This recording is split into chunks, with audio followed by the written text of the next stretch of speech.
Okay, सो ये इसको आप क्रॉस क्वेश्चन के तौर पे मत लीजिएगा, लेकिन अभी मेरा एक सवाल है, क्योंकि सवाल पूछना मेरा पेशा है। सब कुछ तो सवाल मेरा ये है यहाँ पर कि जैसे बहुत सारी ऐसी एक्टिविटीज हैं जो वेट लॉस प्रोग्राम में लोग ज्वाइन करते हैं, जैसे जुम्बा है, उसमें म्यूजिक होता है, जिम है, वहां पर लाउड म्यूजिक होता है, इसके अलावा आप एरोबिक्स में जाते हैं, समहाउ समवेयर फिजिकल एक्टिविटीज हैं ये सारी। लेकिन जब योग की तरफ लोगों का रुख होता है या योग की तरफ लोग इंटरेस्ट लेते हैं, तो या तो उसको किसी रिलीजन से जोड़ देते हैं, या तो उसका कोई ड्रेस कोड सिंपल उससे जोड़ देते हैं, या तो मतलब हम उसे इतना ज्यादातर आपको एक 60+ एज के लोग वहां पर आपको दिखते हैं ज्यादातर। तो ये मिसकंसेप्शन है, ये कंफ्यूजन्स है, ये मिसअंडरस्टैंडिंग्स है, या आप इसको क्या कहेंगे कि मतलब ऐसा क्या, और योग फील्ड में ऐसा और कौन से इनिशिएटिव लिए जाने चाहिए जिससे बहुत सारे लोग धर्म, जाति और इन सारी चीजों से हट करके योग में भी इंटरेस्ट लें और इसको भी उतना ही तवज्जो दें? देखिए, पहली चीज तो ये कि योग का धर्म से कोई संबंध नहीं है। योग एक धर्म से जागृत जरूर हुआ है, लेकिन वो उसका प्रत्येक स्टेप जो प्रोसेस है वो साइंटिफिक है, जिसको आप प्रूव कर सकते हैं। अब आप इसको प्रूव करके ये बोलिए कि ये धर्म है, आपकी मर्जी। आप इसको बोलिए साइंस है, वो आपकी मर्जी।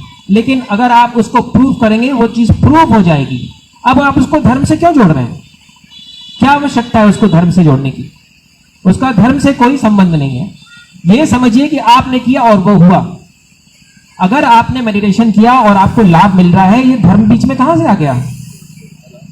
तो ये तो कोई भी व्यक्ति, हर धर्म का व्यक्ति यदि वो करेगा, और इसीलिए सारे संसार में इतने सारे हमारे धर्म हैं, संप्रदाय हैं, सब लोग योगा कर रहे हैं। इसका एकमात्र कारण ये है कि दिस इज नॉट धर्म centric, it is about you centric.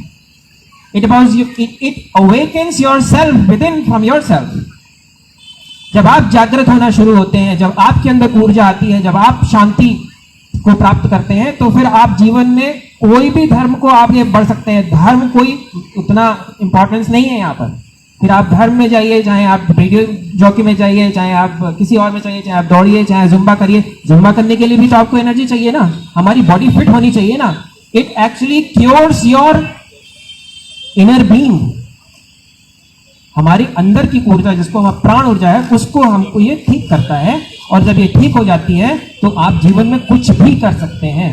इसका धर्म से कोई संबंध नहीं है, क्योंकि हमारे ऋषि महर्षियों ने, क्योंकि वो हमारे बहुत पहुंचे हुए थे, और उस परमात्मा के निकट जाके उनकी ऊर्जा को उन्होंने ट्रेस करके, डिकोड करके, वो जो पावन एनर्जीज हैं उनको समझा और उनकी समीकरणों को समझ के उनको एक किताब में लिख दिया, उनको ध्यान के रूप में लिख दिया। तो हम सोचते हैं कि ये हिंदू से आया है। हिंदू से आया से क्या फर्क पड़ता है?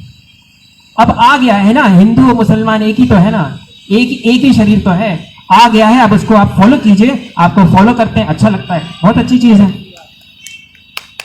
वेरी नाइस, बहुत अच्छे से आपने उसको समेटते हुए जवाब दिया। एक आखिरी सवाल मेरा, और फिर उसके बाद में पब्लिक से उनके सवाल पूछेंगे, बिकॉज आज के समय में शायद उतनी फुर्सत नहीं है लोगों के पास में कि वो प्रॉपर 1 घंटा अपनी हेल्थ को दे। जिम भी अगर जाना होता है तो 4 या 5 दिन मुश्किल से हो पाते हैं। स्ट्रेस इतना ज्यादा है कि सुबह 7 बजे से, अब जब से वर्क फ्रॉम होम और ऑनलाइन वर्क कल्चर इंडिया में बहुत पॉपुलर हो गया, तब से 7 बजे से मेरा खुद का ऑफिस शुरू हो जाता है, और वो कब तक चल रहा है? चलता ही जा रहा है। तो मिनिमम कितना टाइम और हफ्ते में कितना दिन योग को, और मिनिमम अगर कोई इंसान कुछ ना करे तो इतना तो कर ही ले, वो ये 3 चीजें क्या होंगी?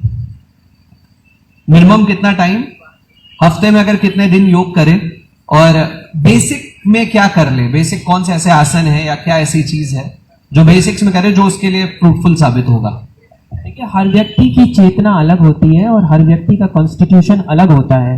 तो उसको उसी हिसाब से इंडिविजुअली जब आप मिलते हैं तो आपको पहले ऑरा देखने के बाद ये फाइंड आउट किया जाता है कि आप में कहाँ कमियां हैं, उसको ट्रेस आउट करके फिर आपको उस तरीके से चीज़ें बताई जाती हैं।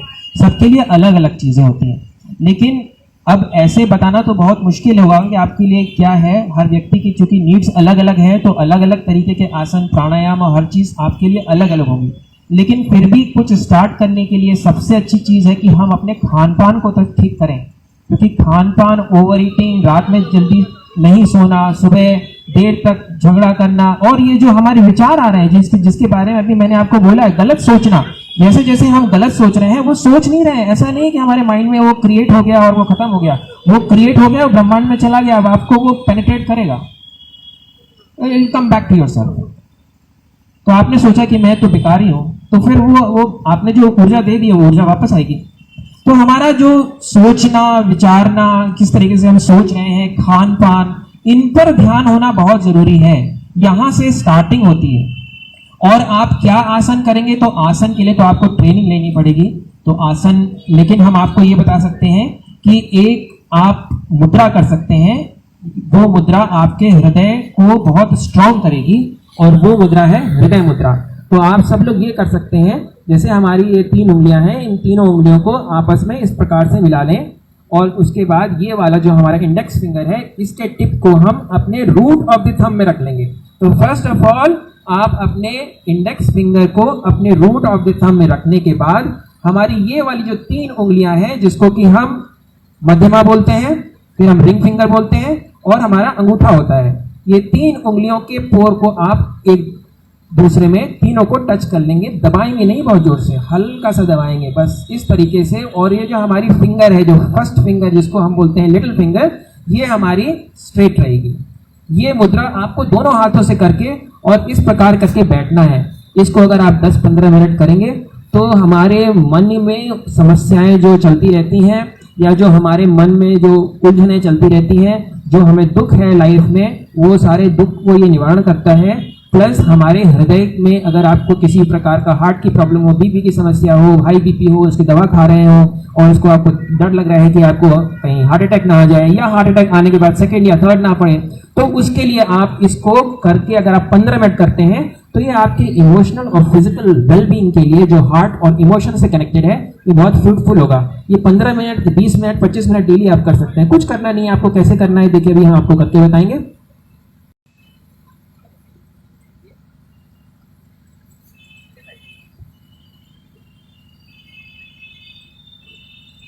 और इसको करने के बाद अपने हृदय क्षेत्र पर ध्यान देंगे। ये आपके मन के विचलित मन जो हो रहा है, टेंशन है, एंजाइटी है, स्ट्रेस है, और आपके हृदय में अगर कोई फिजिकल इश्यूज हैं तो उसको भी दूर करेगा।